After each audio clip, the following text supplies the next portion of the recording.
On this week's episode of Good For You, Friends Don't Let Friends fall for food sensitivity test scams. It's all lies. Hello and welcome to Good For You. Good for you, man. Good for you. Good for you.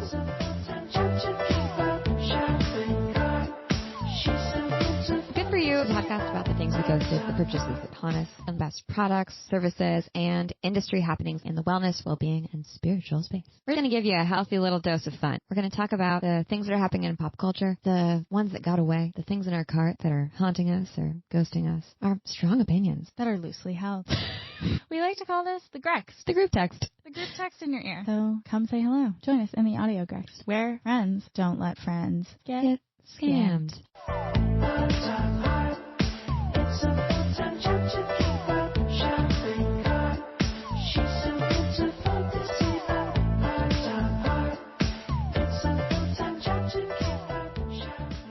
Hi, Wallace. Hi, Michelle. Okay. Did pour that on myself. Nice, but I recognize. I know. I was like, I'm a Poppi bitch now. That's all I have. What do you got? This drink is a stranger to me. Never tried this flavor. This is a ginger lime Poppi. It's not my favorite, but okay. Yeah, I don't love mine. Some of the Poppies, I don't like how sweet they are. Yeah, it's like pure aspartame, stevia, extreme sweet taste. Yeah. Mm-hmm. Exactly. Okay, this is kind of growing on me. I think this is going to also make me unhinged for the next half of my day, but it is Trident coffee, Nitro cold brew mocha, 0 sugar, keto, owned by a veteran, apparently. It's water, coffee, MCT oil, mocha flavoring, and monk fruit extract. And it's not super sweet. It's got zero anything except for fat. It's like a keto drink. And honestly, it's kind of good. I kind of like it.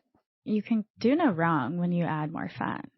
It's like, why does this restaurant dish taste better than when I make it at home? Oh, they add triple the butter. Exactly. What would you rate this keto beverage? Would you buy it for a friend? Would you buy it again? I would definitely buy it for a keto person, and I'd buy it for anyone who likes a cold coffee. On the scale of 1 to 5 sticks of butter, I would give this 3 sticks of butter, solidly in the middle.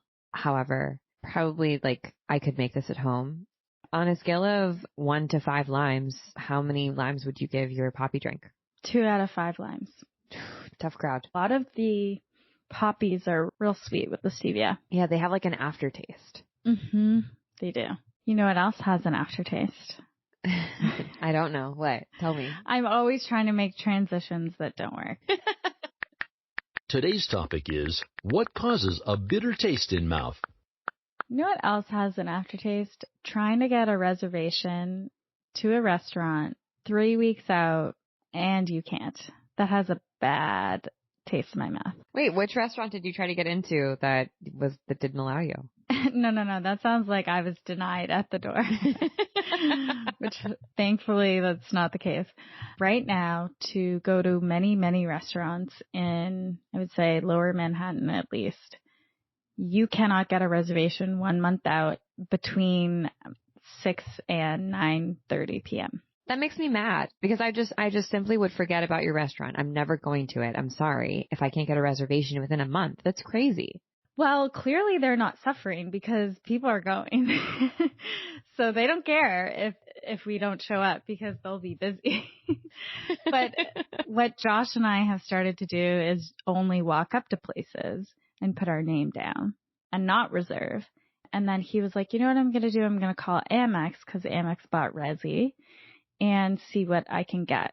And so he's done this now for a few reservations, but not had that much success either, because the key thing is with Resi and Amex, they only have a certain number of preferred restaurants. And if they don't have a partnership, they're doing the same thing as you. They're just looking on the Resi app or they're just calling, which is a very nice concierge service that Amex offers. Oh, yeah. So it's great to get them to do that. If you're like, hey, here are all the places I want to go. Here are some dates and times. Can you keep tabs on this? That's an incredible service. And that is time of your life back.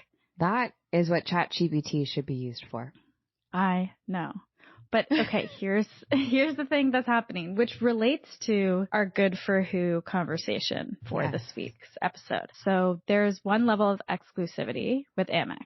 If you have an Amex Platinum, you can use that concierge service, and you can also get special openings to certain restaurants. And then other options are popping up, like this app called Dorsia. Have you heard of this app? Yes, I have. I hadn't heard of it, and what it is it's another layer to this concierge service of getting a reservation, because it prioritize people's reservations based on how much money you commit to spending before you go to the restaurant. Whoa. Yeah, that's how they're doing it. They'll basically open up a reservation or bump somebody else if you're like, I'm going to spend minimum $250 at Carbone. Oh my Isn't that gosh. fucked, but also genius? It's genius, but evil. At first I was like, this is evil genius.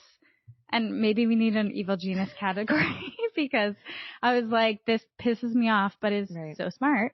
And our people have been talking about this app. There's like this one TikTok going viral about this woman explaining, I think it's on Barstool Sports or something. And I was looking at the comments and someone was like, welcome to how clubs have worked forever in terms of, who they let in when. And I was like, hey, not wrong, but I don't want that vibe to enter the restaurant space. But hey, here we are. Is nothing sacred, honestly. Not in these cities where I also understand people are like, fuck off New York, LA. No one else is doing that.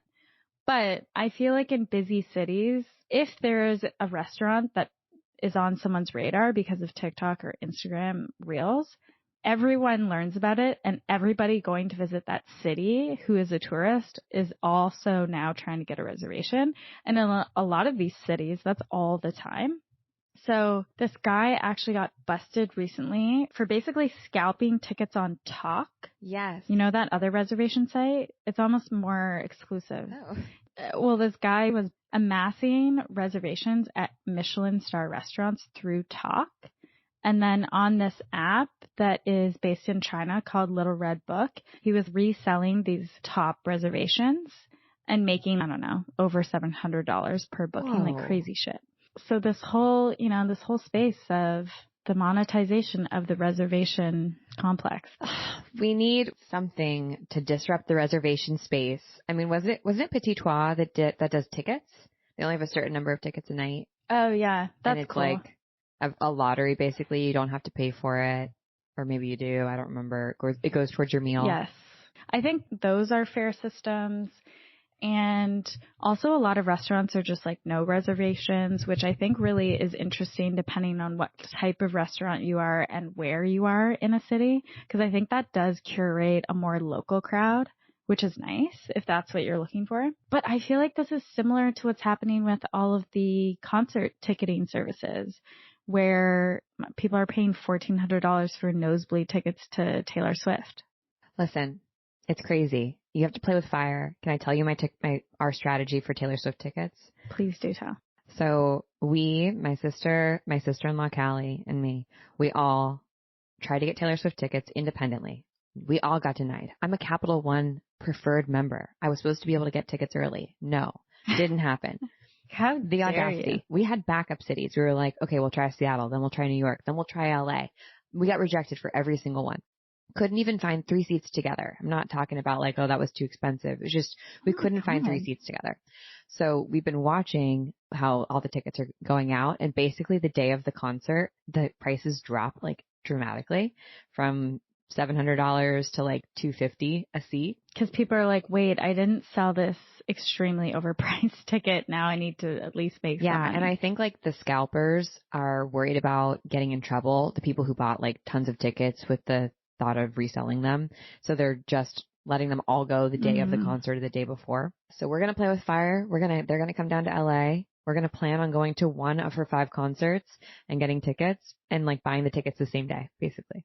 I love this plan. I think it's going to happen for you guys. I feel pretty confident. You can be like, Ethan, for these next 5 days, I have a free pass to do whatever I want in general and for the concert. Yeah, exactly. Because you don't own me and I'm not your property as your wife. Yeah. not that all these industries are the same, but essentially what we're getting to, which is part of the Good for Your Who segment, is that it's all about premium pricing. Ultimately is what this comes down to. Classism, baby. That's what it's all about. Money, money, It's money. crazy. Let's get into this week's Good for Who. Good for you. Good for you. Good for who? Good for you. So this is sort of a mashup corner of Good for Who and New York Times Gripes. Gripes Corner. So the New York Times recently published an article about these gyms and social clubs, wellness clubs, that are application only luxury spaces that charge anywhere from $300 a month to $2,700 a month just to be a member. And these clubs are in LA, New York. We've talked about some of them already. And it is so messy and gross. And after I read this article, I wanted to take a shower, and I just felt like so disgusting because it rubbed me the wrong way in every way. I will caveat this with saying I used to work in the fitness space, in the wellness space in New York. And the studio that I worked at was invite only when it first got started. And the founder literally said, we don't want poor people here. And we only want rich people and their friends. So they're only going to refer their friends. And they would turn down people when it first got started who they didn't think were like cool enough or who made enough money. And it was all a clout thing. And I felt like reading between the lines, they interviewed a bunch of the founders of these spaces like HEMAT and Remedy Place, which are both in LA, and then another one called Ghost that's in Williamsburg. And they interviewed all these founders and were like, why are you making it so difficult effectively? What's up with the application process? Blah, blah, blah. And they kind of danced around this idea of like, oh, well, we want like-minded people. We want mindful people. No, you don't. You just want rich people and rich people's friends because you want to make more money. Just fucking say it, dude. Like, own up to it. You're tacky and gross. Like, that's capitalism, babe. It's fine. Just like, be real. Don't be all uncool about it and pretend like it's a curation thing because you only want people who, I don't know, fit your aesthetic. Like, as if you're going to let someone who doesn't make under $100,000 in just on like cool points. That's not, or because they're an artist, or because they like, I don't know, God forbid, are like someone who works in social justice who's actually like making the world a better place as opposed to putting out some like shitty Instagram fashion line that everyone else is and like calling themselves a quote unquote creative director online. Like, just stop it. Just stop. Just say what you are. You're being like classist and probably racist and definitely sexist, and you want to like be quote unquote cool because that's what matters to you. It's not about wellness and mindfulness and community. Just like, shut up. This makes me so mad because I feel like it's so obvious that like, that's not the case. And you can like spit it sideways out of your mouth in all the ways that you want and put as much spin on it as possible and have the best, cutest branding. But like at the root of it, it's just another classist bullshit space that you're creating. And I hope they fail. Sorry. I just do. I think it's an ultimate sex unique scam. Welcome to Michelle's Speaker's Corner. I was like, 1, 2, 3, go. I think the coffee hit. The coffee hit. Like, I'm sweating. Let's go. Who wants to? I'll take you down in that ring at that gym. Yeah. Do you want to fight me? Do you want to fight me? No, I think I do not disagree with you on any level. I think there's a nod to this, I feel like, very subtly in the writing of this article, which I appreciate. And to your point, the writing is on the wall and all of the descriptions of how they want to attract people and who they want to attract. I think the most transparent one, which is the one that made me laugh the most, is this gym called Ghost in Williamsburg, which opened in 2019. Mm-hmm. The founder describes Ghost as a place where members are accepted if they are thought leaders, creatives, founders, or executives. And to your point, it's like creatives. That's kind of a wide-ranging description. And we know that is, not the truth of the matter of who they're actually going to be letting in. But I don't know if they were to come out and say what we want them to say, that we would like that anymore. If they were to be like, we're only accepting people who make at least $250K plus a year and who have blah, blah, blah. Well, not to play devil's advocate, but at least I could actually see, I feel like that's a more transparent way of being like, we have a different set of problems.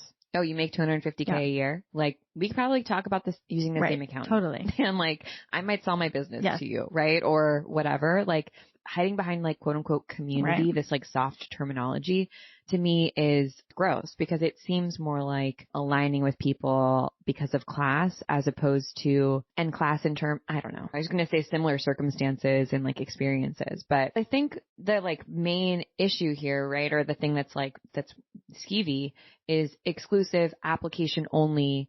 And not just like application because there's a wait list and we want a certain number of people only in the gym at a time. It's like we want a certain number of people and we want them to look like this. And you can get rejected because you're not good enough or you're not cool enough or you don't make enough money. And that feels just, number one, like not a good business move. And number two, it feels icky. Like it just doesn't feel good. It feels like, okay, if it's really about like wellness and stuff, then you should make me take a 3-hour long meditation and you should see how fast I can run. And like actually if this is what you are trying to curate is like a group of people who are well, which is also obviously so problematic in so many other ways too, right? Like it's all messed up. But I have been wondering about Soho House, because this is the model of Soho House, right? Yeah. It's a place for creatives, and it was created as this like third space or fourth space for people who are in creative careers, but weren't like executives or finance pros, although now it's kind of like that. I've been watching in at least my circles or the people who I talk to on a regular basis. Soho House has gotten more and more embarrassing to be a part of. Yeah. And now people, when they say, oh, I'm a member at Soho House, they say it with an apology where they're like, do you want to like meet at Soho House? I know it's like, or whatever, but it's the only place I can get a reservation.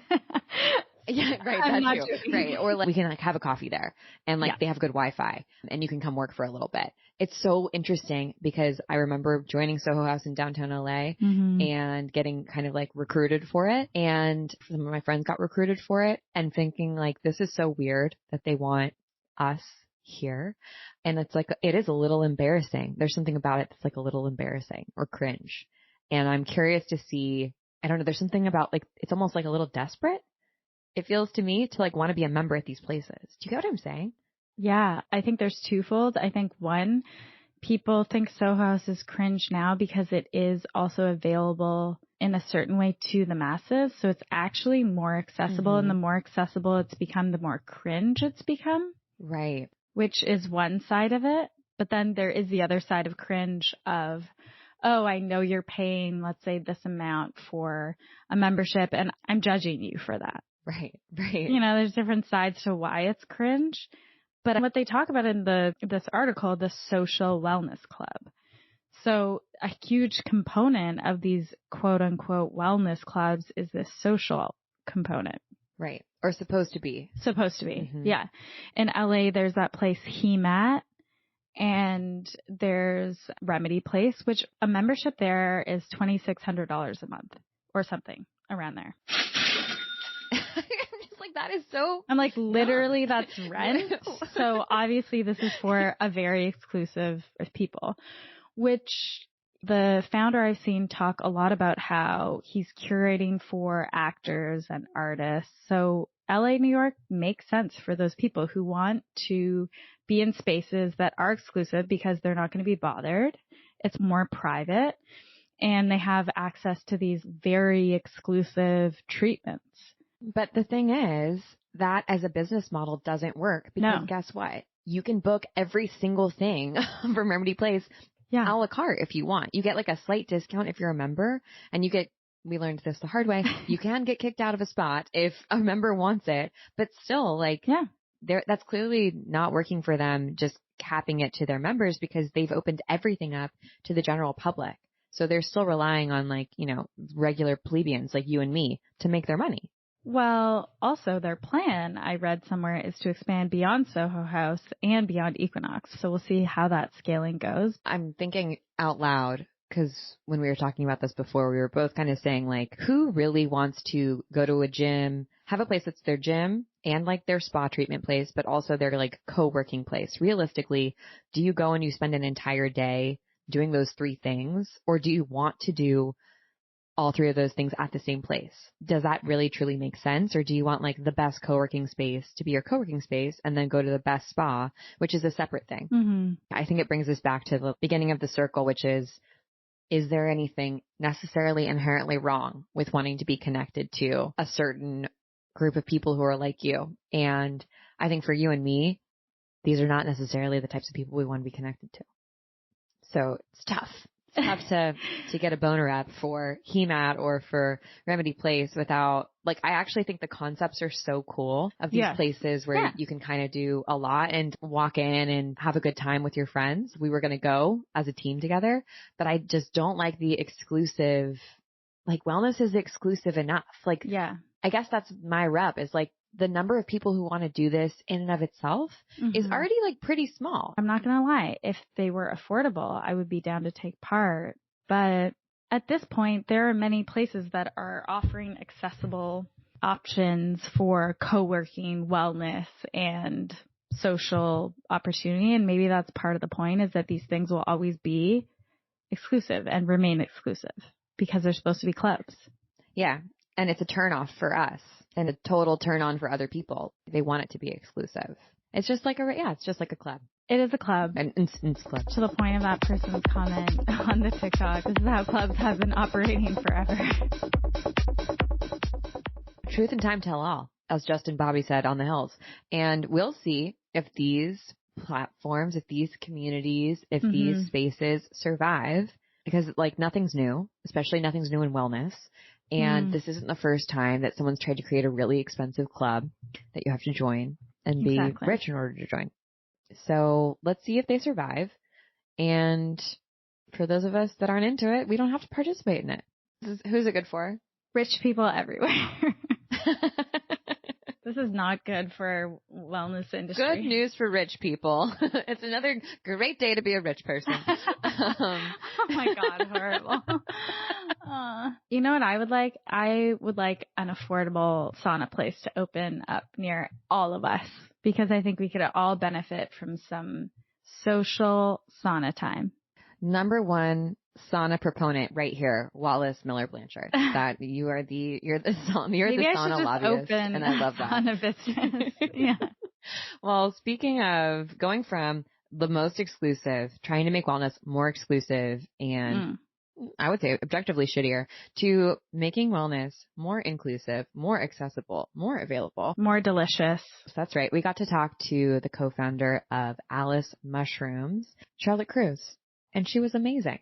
What a lovely human being. Her co-founder, Lindsay, couldn't make it, but we had a lovely discussion about the founding of the company, their escapades in finding the right chocolate, the right components, the right ingredients, the future of the functional mushroom space, and what they're thinking about it. It was a lovely discussion. It really was. And we've gotten actually quite a few pitches about functional mushroom products and psilocybin products. And we've talked about it on this podcast before and in the Grext, our newsletter. We really were curious about Alice because what we're seeing a lot of in this space is people sort of planting their flag as a brand with functional mushrooms, knowing that in the future, ideally, psilocybin will be legalized in certain states. And so brands are sort of carving out their space to become experts and trusted by consumers so that as soon as legislation passes, they can start selling psilocybin products. They don't have to, get up and running. Like they've already got the SKUs ready basically to go. That's a really unique position to be in as a founder, to have a product that you can't put on the market, but people really want. And like as soon as it's basically the government says, okay, do it, you're rushing to be first to the market. It sounds really stressful as I say it out loud, but that's what the co-founders of Alice basically are doing. It's a very interesting place to watch because it's also TBD on whether there will be a free market for the selling of psilocybin mushrooms. It's likely to be highly regulated, at least for a little while. Mm-hmm. So an interesting space to watch. Yeah, there's lots of question marks, and you're definitely placing lots of bets if you're trying to enter this space. There's a lot of things that you have to hope happen in order for your business to grow. to take advantage of the opportunity that I think it sounds like the people behind Alice want to. But it was a great conversation and a great Sexy Unique scam in there about functional mushrooms. So definitely stay tuned for that. And of course, we love to hear a fellow haunted cart girly. Oh, yeah. And Charlotte had a great one. And we love the product. Not something we always say on here, even though we talk about a lot of products.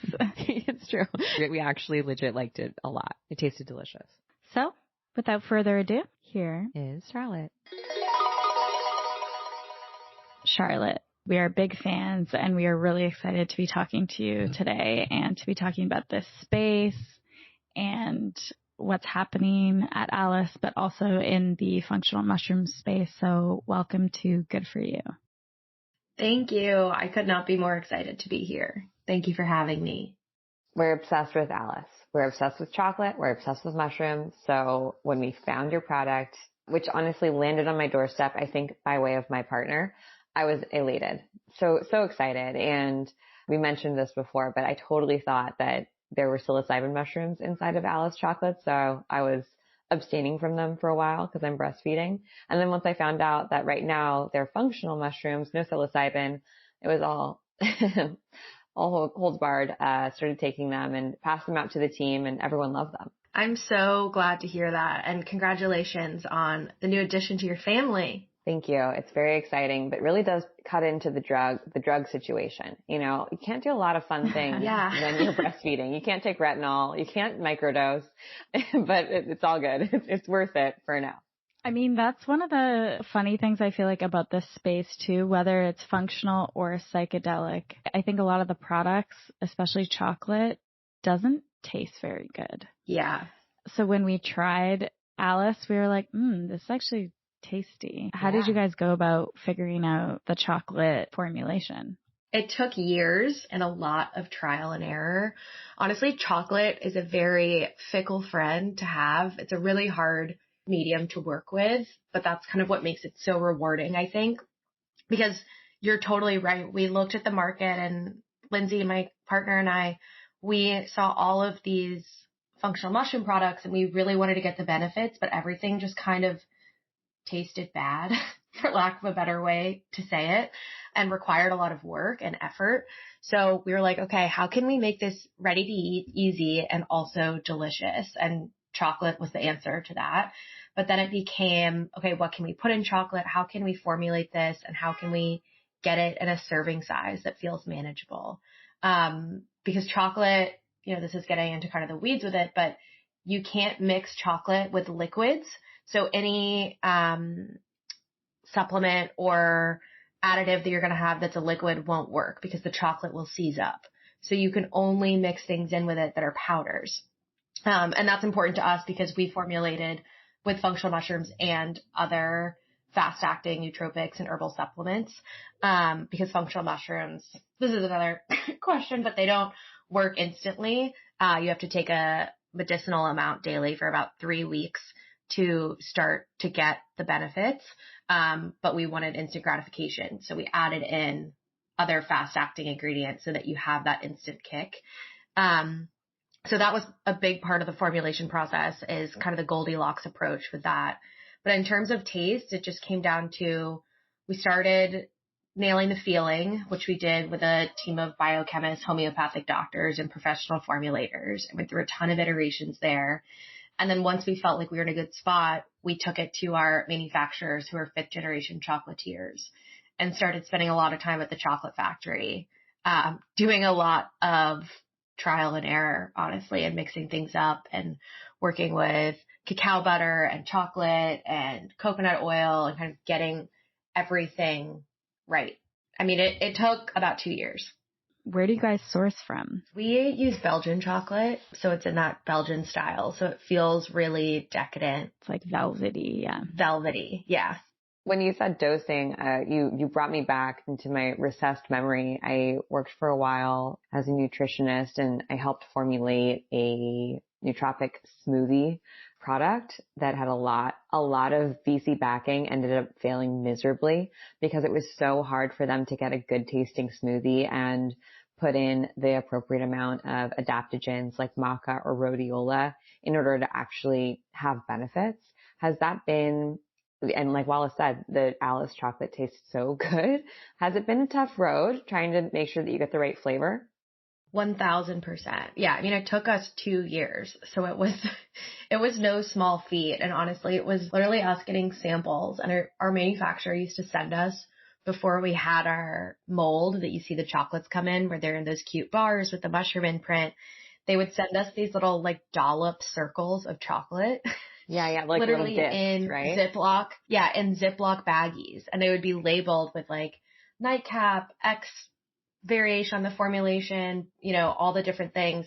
And then we'd hand those out in little sandwich baggies to our friends and send them Google Forms and be like, can you give us all of the feedback?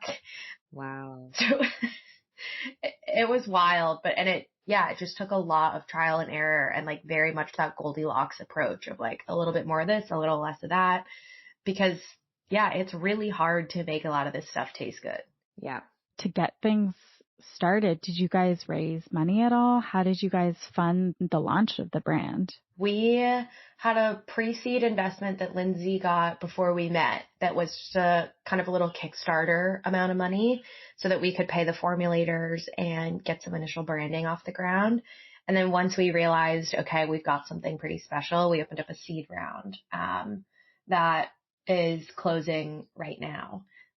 Congratulations. So we've got capital. Yeah. Yeah, congrats. Thank That's you. so cool. Thank you. Fundraising's a full-time job. It is. Yes. It is. And they tell you that at the beginning and you're like, what? Like it's hard? Like not for me. It's not going to be a full-time job for me. And then you're like, oh wait, yes it is. It's more than a full-time job. Yeah. You're like, what? It's 2 calls. How could that be hard? Exactly. How big did you end up closing the round at? We raised a $1.5 million seed round. Nice. So we should be good for another year or so. And we're already looking towards the A because we're growing really fast. And when you grow fast, you need operating capital. Yeah. Did you raise VC or did you raise private equity? We did friends and family for this round. So there's not really any traditional venture money that's in this round. It's more so like some people who work in venture wrote private checks, but it's mostly angels, honestly. That's a great position to be in because depending on how VCs and tech especially and everything. right now. Yes, I was going to say especially right now. You might want to go down. Yeah. Because you have a product, private equity in the future. But congratulations. That's huge. I hope you guys celebrate. I know we're overdue for a celebration. You guys launched last year in 2022? Yeah, we launched in October. Nice. October 20th, which is, I think we're 5 months old now, which is nuts. But it was a wild month. I got married on October 1st. Oh, congrats. Congrats. Thank you. But October was a big month for us. I joked that I married Lindsay, my co-founder, and my husband. Because definitely. It's October true. was a month of weddings. I always joke with my partner that I'm in a relationship with him and his startup because I just feel like that's how it is. Yeah, 100%. My husband married Lindsay and Alice also. So.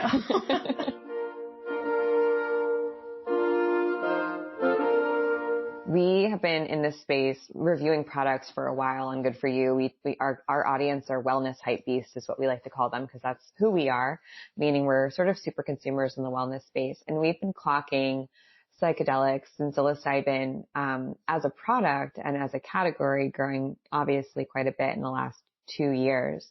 And because it's not legalized in the United States, it's been really interesting to see the positioning of brands that are creating supplementation around functional mushrooms with the probably looking towards the future of when legalization happens. So they're already positioned in the market to begin to put out a product. And it sounds like that's what you guys are doing at Alice, right? With, wanting to be the first in the functional mushroom, psychedelic or psilocybin space. Has that been the goal from the jump?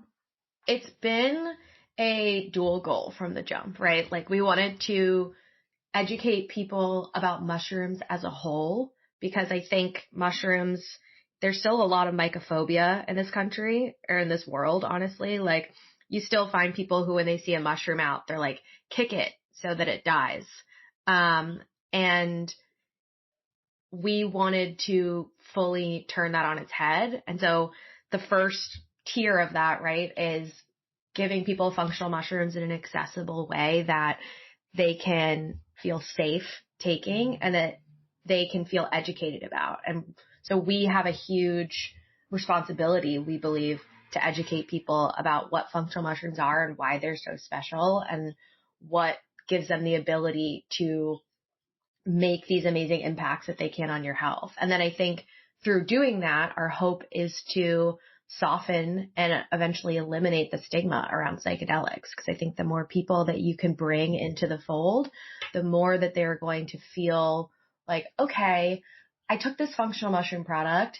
It was really good. Okay, what are psychedelics again? And like starting to revisit those stigmas that they have, and then building enough trust with our consumer that when legalization turns and we're one of the first companies to be out there with a psychedelic product, that they turn to us because they trust us and they know that, you know, we're going to tell them everything that they need to know to feel safe using these products.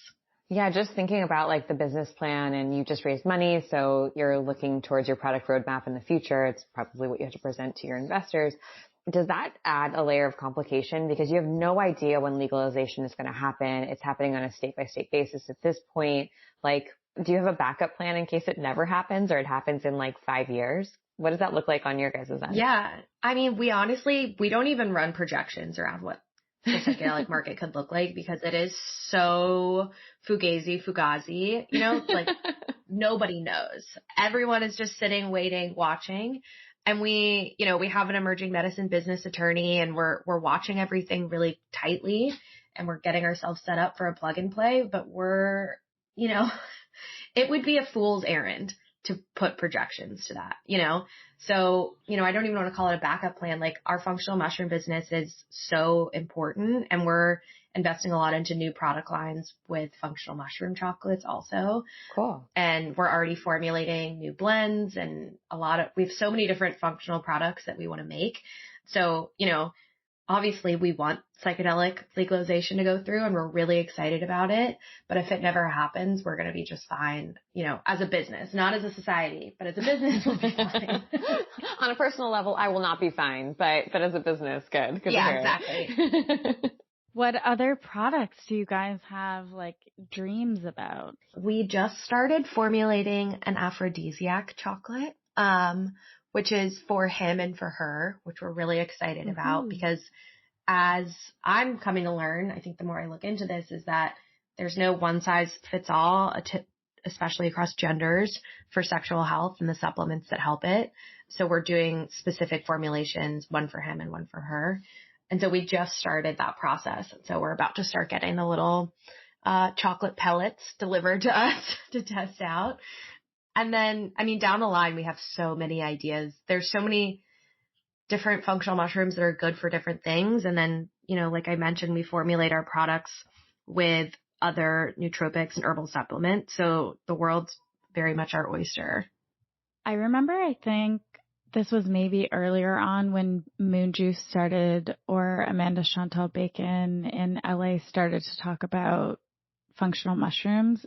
I could have sworn that she spoke about there being only a few manufacturers in China that exported really high quality functional mushrooms.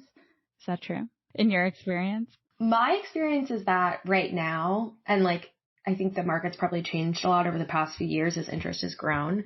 There's a lot of suppliers of functional mushrooms, 95% of which are bad. Makes sense. Yeah. And one of the reasons it took us so long to launch this product too, we probably could have launched it 6 months before we did, is because we got really intense about sourcing. And personally, we tried a lot of these large companies that export functional mushrooms that a lot of other functional mushroom brands on the market use. And we just did not feel the product was up to snuff. And that's for a multitude of reasons.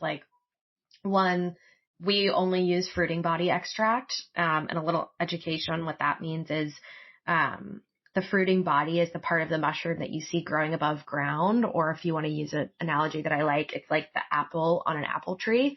So that's where all the bioavailable nutrients are. But then there's also the mycelium, which is like the root system of the fungal network. And those are those white, spindly thread-like fibers that run underground. And to go back to the apple tree analogy, that's kind of like the bark or the root system of the apple tree. And so when you think about it logically, you don't really want to eat the bark. You want the apple because that's where you're going to get the nutrients, and that is where things are bioavailable to human beings.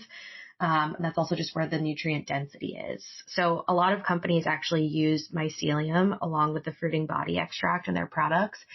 And you're just really not going to get the medicinal benefits from that. And it's going to cut your product down. So it's way less potent and way less effective. So that's one thing that we look out for. And then two, a lot of companies cut their products with dextrin, which is a form of starch. And essentially when you extract a functional mushroom, which is how you get the most nutrients out of it and make them bioavailable, because a lot of functional mushrooms you can't even eat, like reishi, which we use. It's almost like wood. You have to smash it to get, to like even be able to get inside of it. Like you can't even cut it. It's crazy. So you have to extract all of these functional mushrooms and dry them out. And a lot of companies use starch and dextrin in the drying process. And you end up getting a functional mushroom powder that's, 40% dextrin, which again, also not good. And it shows up as a false positive for a high amount of mushrooms if you run certain tests. So some companies, they do lab testing on it, but even that doesn't show them what's actually in their product. So anyway, we got really intense about sourcing. And I ended up finding this woman who has a network of farms across the world that grow essentially according to her patented growing process. And it's the highest quality that we literally have ever seen. Everything is grown organically, only fruiting body, really pure extraction, no starch. And then we just love that it's a woman-owned business. So once we found her, we were like, okay, all systems go. And we figured it out. But the sourcing of functional mushrooms right now is the Wild West. I bet. Like so many things in the supplement space, I feel like, to your point, it must take so long to actually trust sources and figure out what you're going to rely on and be able to actually visit the farms. Have you guys visited her farms? Yeah, so she has a farm that she is putting together in Florida that's not ready yet, but we're going to hop down there as soon as it's ready. Because right now, a lot of her farms, it's really global. Like she has some in Scotland, some in Japan. And so we haven't made the pilgrimage overseas yet, but we're definitely going to go to the one in Florida as soon as it's ready. Nice. I was going to say Scotland, Japan, great places to visit. I know. Get in, loser. We're going functional mushrooms shopping. Mycelium and just mushrooms in general, it's pretty amazing, all of the things that the fungi can do for us. It kind of reminds me of hemp. Hemp is a very similar, like all-inclusive product. You can make concrete out of hemp. Obviously, like textiles. Yeah. It's like incredible at helping you regenerate the land. And it still has such a stigma, I think, similarly to fungi. It's really interesting how we've sort of villainized these plants that can help us so much. Totally. I'm from Kentucky, and Kentucky is one of the best places to grow hemp. Yes, to grow hemp. That's right. But because, the stigma and Kentucky being Kentucky, there's so much red tape around it, and it's so silly because the state would bring in so much money if hemp growing was more legal or like just something they could do more. Feels like very short-sighted. And I think this conversation is the same in psychedelics and places wanting to, and I think we went through it already, right, with the legalization of marijuana. But it's so interesting to see that our puritanical roots just like really rear their heads and take over, like even in the face of capitalism. It's honestly shocking. Yeah, it's really nuts. I mean, you'd think at this point with all of the venture money that's going into psychedelics that things would go a little quicker, but like I still feel like we're slogging our way through. Yeah. And honestly, I think it's because, this is a really interesting conversation to get into around legalization of psychedelics, but a lot of these companies that have come in early, they've realized that they can't make money off of a plant, so they're not that interested in it. And what they are interested in is creating novel molecules that they can patent. Right. So like that is what's getting all the attention, and then it kind of leaves like the plant medicines a little bit in a kind of weird position. Totally. Well, speaking of scams, we have to get to our sexy, unique scam segment of the episode. Charlotte, you have a choice between chatting through a sexy, unique scam in the industry that you're noticing and or your haunted cart. Okay, yes. So I have things for both. Yes. Amazing. Do it. Like the mushroom sourcing, I think, is the biggest sexy, unique scam in the mushroom industry. But I think the other part of it is people labeling functional mushrooms as psychedelic products or as microdosing products. Why would you do that? Walk into Erewhon and it's like everywhere. Like Really? people are putting microdose chocolates on a chocolate that has just some lion's mane in it. It's a functional mushroom. Is that just like as obviously as a marketing ploy? Yeah. Honestly, we saw one and under it said, this is what tech bros use to microdose in Silicon Valley. And we were like, it's just not. What? What? I like that that's just straight to the point. Like, we're going to tell you exactly what we think you want to hear. Yeah. That has nothing to do with the product. But there's like so many brands out there that are like literally using the word psychedelic in their name. And it's not psychedelic. Interesting. Wow. For me, one, makes me mad as a consumer, but then two, makes me mad as someone who's in this industry and trying to push the path of education forward. Because I think it just sets everyone back when consumers don't understand what the difference between a psychedelic and a functional product is. And I also don't think that we need to lie to people that their mushrooms they're taking are psychedelic when functional mushrooms are pretty amazing. And if you just took a little time to do the education around them, they wouldn't need to think it was something else. Yeah, the terminology is a bit soft. Like, I guess you could technically say that it's a psychedelic experience to like take a bunch of lion's mane because you think in new ways, but that's not the sort of like anecdotal understanding of the term psychedelic. Yeah. Also, like it works incredibly differently. Like you would have to take lion's mane every day for 3 weeks to start having those new neural pathways put together. Whereas like if you took psychedelics one time, you couldn't miss it, you know? Yeah. Definitely can't miss it. Okay. Sexy, unique scam to watch out for. Yeah. That is my sexy, unique scam. But I have lots of haunted carts also. My life is a haunted cart. Okay, give us your top 3 haunted cart items of the moment. Okay. Tech neck support devices. Like, you know, those things that you lay down on that are supposed to fix your dowager's hump and your tech neck. Yes, I've seen this. It's like you're laying on your stomach and it's like a little pillow, right? Yeah. Like, yeah. There's one that's like a ball that you lay on the floor on your back. And there's one particular one where the Instagram ad is 7 minutes long and I've watched it the entire way through. Stop. And I still haven't bought the product. But you're thinking about it. But I think about it every day. And the amount of times I look in the mirror now and like check out my dowager's hump and I'm like, is it gotten bigger? Do I need the product? Oh my God. Okay. That's a great one. Okay. What else? Self-cleaning litter boxes. That is something. I have 2 cats and I really want one of those litter boxes that cleans itself. And there's one that I found that's $1,000. And course. so I have a reminder in my phone to buy it on Black Friday. Okay. Nice. So that is why I'm waiting on that one. Yeah, that's a perfect time to buy it on Black Friday. But also, like, I'm unwell because I would immediately start doing the math of, okay, if I have to clean the litter box twice a day, how long will it take me to pay off this product and when will it be worth it? And I would find some reason to buy it tomorrow at full price. Yeah, 100. I mean, they do the math for you on the website too. They're like, with all of the litter that you buy and all of the stuff, like you're actually saving money. And I'm like, okay, I know. I'm a sucker for a deal. So I'm like, I'm going to wait until you knock off the price $200 in November. And then I'm in. Whatever you have to do, man. Exactly. Yeah. Okay. My last one is, at-home medical diagnostic tests.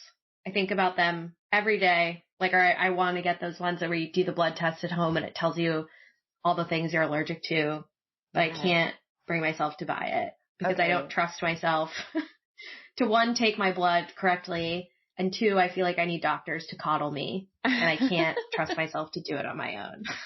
Okay, Charlotte, we have some good news for you. Those tests, for example, Everlywell, they have been proven to be pretty inaccurate when it comes to food allergies. Yeah. So you don't need to feel bad about, missing out on something really important. We would say probably falls under sexy, unique scam category. Okay. This is great for me to hear. Thank you for freeing me of this. You're welcome. We've exercised your haunted cart.